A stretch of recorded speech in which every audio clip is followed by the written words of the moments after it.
A stranger in Wood End. On Saturday the 31st of October 1964, a man arrived in the village.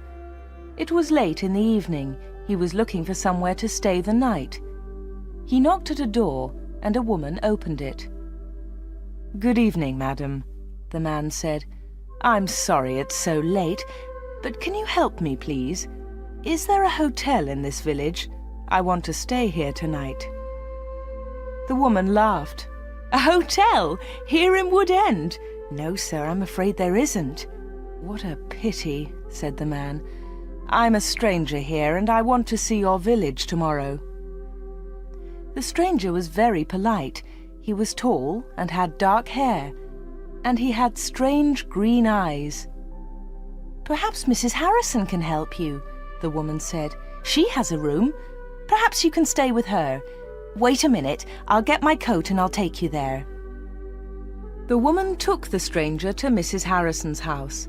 Mrs. Harrison gave him a room for the night. He was very glad. It was the last night of October, and it was cold. The next day was Sunday. The man looked round the village. He was very interested in the history of the village. He met some of the villagers and asked them their names. But he did not visit the church. That was unusual. The church in Wood End was the most beautiful building in the village. But the stranger was not interested in it. He did not go to church that night with all the villagers. It was the first Sunday evening of November. When the villagers came out of the church, the man had gone. They had all liked him. The ladies had thought he was very good-looking. A few weeks later he came back. It was the first Sunday in December. The villagers were coming out of church. It was cold and dark. "Hello," he said. "I'm back again. It's nice to see you all once more." His next words surprised everyone. "Perhaps you can help me," he said. "I'm looking for a house. I want to buy a house here." "Here?" someone said. "But why here? There's no work in Wood End for a young man. All the young people leave the village. They find work in Lydney, the nearest town." "I'll get a job somewhere," the stranger said. "Perhaps in Lydney." Then one of the villagers told him about old Mr. Smith's house. Mr. Smith had died in the summer. His house was empty. It was for sale. The house was on the corner of Main Street and Church Lane. "I'll ask about the house tomorrow," said the young man. "Perhaps I'll be lucky. Goodbye. I'll see you soon." The villagers watched him leave. They all saw his car. It was very big and luxurious. He looked rich. A few days later, Mr. Smith's house was sold, and in the middle of December the young stranger arrived. He moved into the house and worked very hard. He fixed the roof. He repaired broken windows. He painted and decorated. He changed the whole house. But there was a big surprise for the villagers. On the morning of Monday the 21st of December, they saw a big sign on the front of the house, and on the sign were these words: "The Corner Shop, Proprietor Dave Slatin." Chapter 2. The Village Meeting.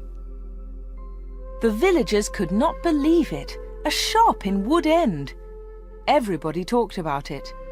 There was once a shop in Wood End, but it had closed 20 years ago. Some people wanted the shop, but others did not. The villagers met in the evening in the village hall. Everybody was there. Everybody was interested in the new shop. "The corner shop is a good idea," someone said. "We need a village shop. We won't need to go to Lydney." Then Mrs. Harrison spoke. She liked the stranger, Dave Slatin. "I agree," she said. "A village shop is a good idea. It's too quiet here. Wood End needs a shop." "Nonsense," said Miss Brown. She was the village school teacher. "Lydney is not far away. There are lots of shops there." Soon everybody was shouting. Then Mr. Hart spoke. He was a very big man with a loud voice. "Listen, everybody," he shouted. "We've never had trouble in this village before. We've always been quiet and happy. Now this shop is causing trouble." "Let Mr. Slayton speak," someone said. "It's his shop. Let him speak." "Ladies and gentlemen," said Dave Slayton, "I don't want to cause any trouble. I'm still a stranger in your village. But I want to be one of you. I want to be your friend. I like the people of Wood End." He smiled, and a few people clapped. They liked him. "The corner shop will sell lots of things," he went on. "It will sell food and things for the house. Everything will be cheap, I promise." Everybody was listening carefully. "And I have another idea," he continued. "I'll sell village products." "What do you mean by village products?" asked Miss Brown.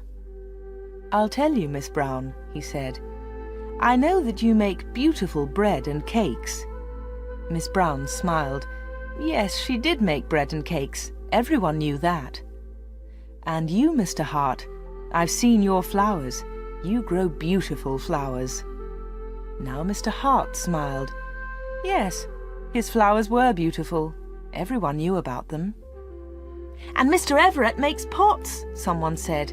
"And Mrs. Davis makes dolls," said another voice. "And I do paintings of the village," said old Miss Lucy Gray. "Yes," said Dave, "you can all do something. You villagers are clever. You make lots of things. We can sell them to the tourists. In the summer, Wood End can make a lot of money." "But what about the money?" said Mr. Hart.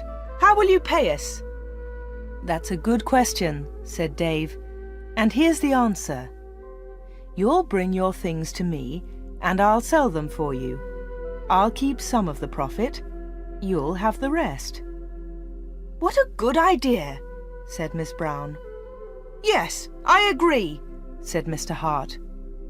All the villagers agreed. Everyone in the village was happy with Dave Slayton's plan. The corner shop opened on Monday, the 4th of January, 1965. Soon the shop was busy, and Dave needed an assistant. The new assistant in the corner shop was Anna. She started work in late January.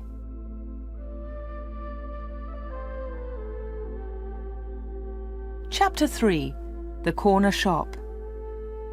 Dave Slayton kept his promises. Things at the shop were good and cheap.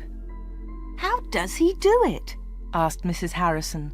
"It's winter, but he's selling lots of fruit and vegetables, and they're cheap. I never go to Lydney now." The other villagers agreed. The corner shop was a success, and Dave seemed happy. He paid Anna good wages. Sometimes her friend Peter helped at the shop, and Dave gave him money too. Dave advertised in newspapers, and the village products sold well. People from Lydney came to the corner shop. There were lots of visitors, and Wood End became more interesting. The villagers were surprised, but pleased. They were making a lot of money.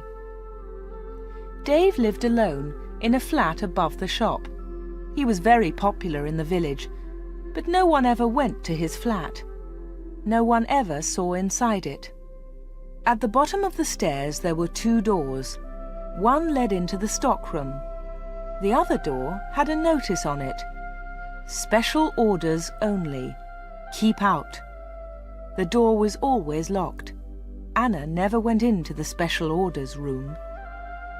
"Why do you lock that room, Dave?" Anna asked one day. "What's in there?"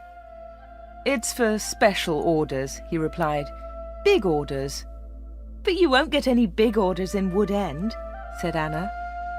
Dave said nothing. He did not want to talk.